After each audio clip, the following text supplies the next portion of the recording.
Really quickly, guys, before the video gets started, I want to once again mention the fact that I do have a Twitch channel over at Gaming Logically. That is the name over on Twitch. I streamed over 40 hours this past week, so this is not something that's just like a hobby for me. It's something that I am seriously pursuing, starting to gain some momentum over there. A lot of you guys are coming over and dropping follows, coming to watch the stream, and I would encourage you, if you have not done that already, to please do that as well. End of rant. Welcome back, everybody. My name is Tucker, and today's video is a continuation of my NBA season preview series for the 2019-20 NBA season. This one covers the San Antonio Spurs. Spurs are coming off of a season in which they finished with a 48-34 record and yet another playoff appearance, and even pushed a talented Denver Nuggets squad in the postseason to 7 games and nearly knocked them out and advanced to the second round. And all of that was without point guard DeJounte Murray, who was out for the entire season due to injury. And so in theory, it seems like the Spurs should be better this upcoming season with his return and with some relatively notable additions in the offseason. However, just because of how crowded and how tough the Western Conference is, I would imagine there's going to be a lot of opinions on where this Spurs team is going to end up this season. I would imagine those things are going to vary pretty wildly, from they're going to be better and potentially push over 50 wins because Murray is coming back, to while the conference is really good, maybe they're not going to make the playoffs for the first time in a while. So let's go ahead and see what's going to happen with their season. But first, let's review their offseason. And first up, in terms of additions, I have Luka Samanic, and I don't even know if I'm saying that name correctly, but the best thing I can say here is just I don't know a ton about him. I would imagine he's going to be pretty good. He's the 19th pick and he's going to the Spurs, and the Spurs don't really miss on draft picks all that often, but I'd be lying to you guys if I know anything about his game or really seen him a ton. Didn't do really any draft preparation, on him at all. So I'm not going to BS you guys and give you this whole spiel about how good I think he is and things like that. So we're just going to move on to the next addition, a guy that I can speak on, another draft addition for the Spurs, and that is Keldon Johnson. And he is a player that, and this seems to happen every year, right? As soon as he gets picked by the Spurs, people are like, he's going to be good. Why did we let him get to the Spurs? Past examples of this were players like DeJounte Murray, players like Derek White that ended up being good, specifically as guards. Lonnie Walker could be the next example of that as well. And I really like Keldon Johnson on this team. I think he's going to be maybe not so good initially for this season. Maybe it's going to take some development like it did for some of the other players that I mentioned earlier. But just as a scorer, as a shooter, as a guy with good size on the wing, someone that can play either the 2 or the 3, can get to the rim, is strong. I really like him as a player. And again, he just seems like the kind of player that the Spurs are going to be able to develop as long as his shooting in college on relatively limited volume translates to the NBA. Next up in terms of additions is DeMarre Carroll. There's really not a ton to say here. He's going to be a good 3-and-D player. He had a nice last couple of seasons with the Nets when healthy, so as long as he is healthy, he should be able to provide that again for the Spurs. Can defend a little bit still, can shoot a little bit still, provides good size at the 3 and the 4 spot. You guys pretty much know what DeMarre Carroll is about at this point in his career. And then last up in terms of additions is Trey Lyles, and he's a relatively intriguing, still young player that just never really found a consistent role in either Utah or Denver. And last season specifically, his 3-point percentage really dipped down below what it was the first 3 years of his career, which is certainly a concern, but it's also every possibility that he was dealing with injuries and that percentage will go back up, and he could be a good, versatile stretch 4 kind of player for this Spurs team, and just provides them a little bit more depth in the front court. Really didn't cost them that much, and is someone that, again, specifically with the Spurs, becomes a little bit more intriguing just because that is where he is, and they are so good at developing their players and using those players. And moving on now to subtractions, there's really only one, and they didn't even want to give him up. They didn't want to lose him, and that is Davis Bertans. They traded him to the Wizards in a salary dump move so that they could sign Marcus Morris, who initially agreed to a deal with them and then went back on his word and ended up signing with the New York Knicks. So this is a player that was a good shooter for them. They brought back during the middle of the year last year, has been on their team back and forth a little bit. And again, they didn't want to lose him. I wouldn't say it's an accident, like they intentionally traded him, but it didn't end up working out the way that they wanted to. So really there's not many subtractions here because again, that was something they didn't intend on. And so overall for the Spurs, it was another good offseason, just like you would expect, just like their pedigree would make you believe. They didn't really lose anything other than Bertans, and they brought in a couple of key rotation pieces and a player in Johnson, and potentially as well the international player that they drafted could be something for them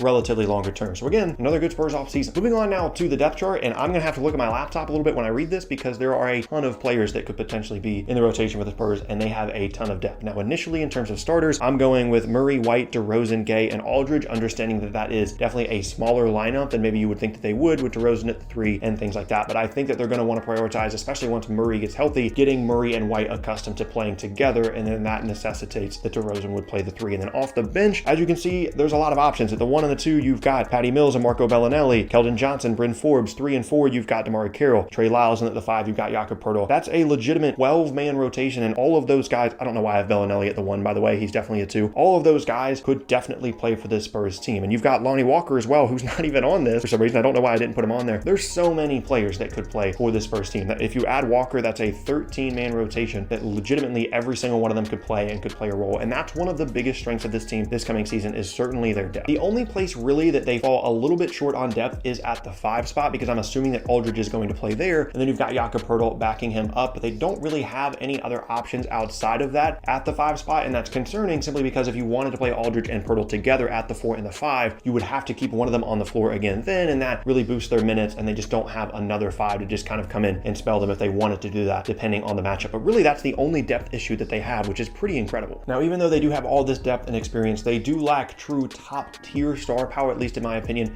DeRozan is very good. I don't mean any offense to him, but just in terms of like top 10 kind of players in the NBA, they don't have any of those. Not many teams do, so it's really not a huge issue. And then you've got LaMarcus Aldridge as well, but just the supporting cast that they have is going to be so strong and so deep that that shouldn't be too big of an issue for them. Moving on now to players to watch, and for the Spurs specifically, this is really tough just because there's so many players you could pick from in this. Like, you could talk about Lonnie Walker, DeJounte Murray, Derek White, any of the players that they just drafted, even like Bryn Forbes or Jakob Poeltl, any guys that you think, hey, maybe they could have a bigger role this year, you could put them in the players to watch section. But the reason there really isn't one for this particular preview is because you kind of already know about all these guys, right? Like, you could literally just close your eyes and pick one. You'd say, I've heard of that guy. I think he could be pretty good for the Spurs this season. And you could make a players to watch section out of that. So I don't really want to necessarily pinpoint 2 of them. I just want to, again, reiterate how deep this team is, how many interesting pieces they do have, like Lonnie Walker, younger pieces, things like that, who didn't even play really last year. They've got Keldon Johnson coming in. They've got the international player that they drafted. It's typical Spurs stuff where they just have all these options. And again, I don't just want to go over obvious players to just go through the players to watch section.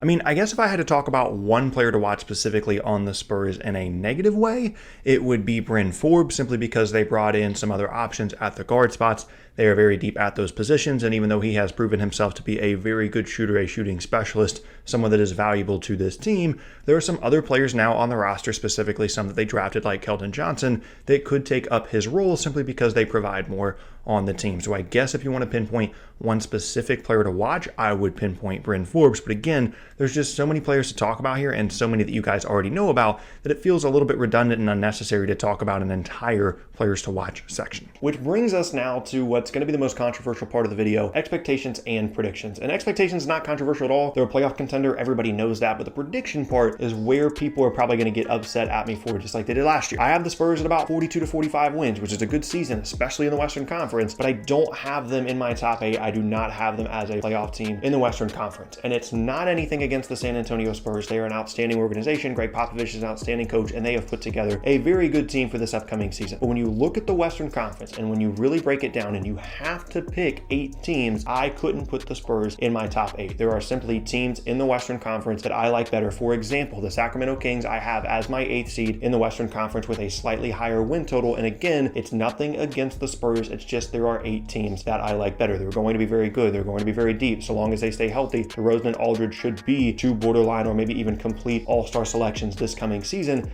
And I am certainly nervous about this. Like, I will fully admit that I am nervous about not having picked the Spurs to make the playoffs because I got burned on that last year as well. I had them not making the playoffs, especially once DeJounte Murray went down. And this is what I'm talking about in the beginning of the video, where I say opinions on this are going to vary wildly. Like, you could definitely talk a lot of people into they're going to be a 51 team this year because they won 48 last year. They've got DeJounte Murray coming back, only Bertans left. They brought in all these other rotation pieces. They have all these options. I get that. I'm just not there with this team. There are just other teams that I like better. It's absolutely no offense to them, but I know that people are still going to get mad at me for this. And like I said, I'm nervous about the pick, but I can't bring myself to put the Spurs in the top 8 in the Western Conference because legitimately, when you look at the standings, there's like 10 or 11 teams that should be making the playoffs in the Western Conference this season, just based purely off the roster that they have. But until the NBA changes the rules and conferences don't matter anymore in playoff seeding and in playoff selection, this is how it's going to be. The West is so good. Teams that didn't make the playoffs last year, like the Lakers, are probably going to make it. All that stuff. Like, you guys already know this, and I'm sorry. Like, I can't put the Spurs in the playoffs, and they're really the only team that I would think of that I would have to apologize for not putting them in there. But hey, maybe they'll prove me wrong. Every chance that they will, but I don't have them as a playoff team. And there you have it. That is going to be the end of today's video, and I thank you all very much for watching. Once again, my name is Tucker. If you missed any of my previous videos, then please be sure to check out the boxes on screen. I've got a ton of season previews that I've already done, as well as that will be coming out in the future that might already be out if you're watching this video in the future. I'm going to keep cranking them out. Still have a couple weeks left. Going to be doing 5 a week every single week until they are done. These are going to be the only videos that I'm going to be focusing on and doing until every single season preview is done. So again, please be sure to check those things out, as well as check me out on Twitch. The banner, I'm sure, has been in this video at some point beginning, or maybe it's popping up right now. I'm not sure.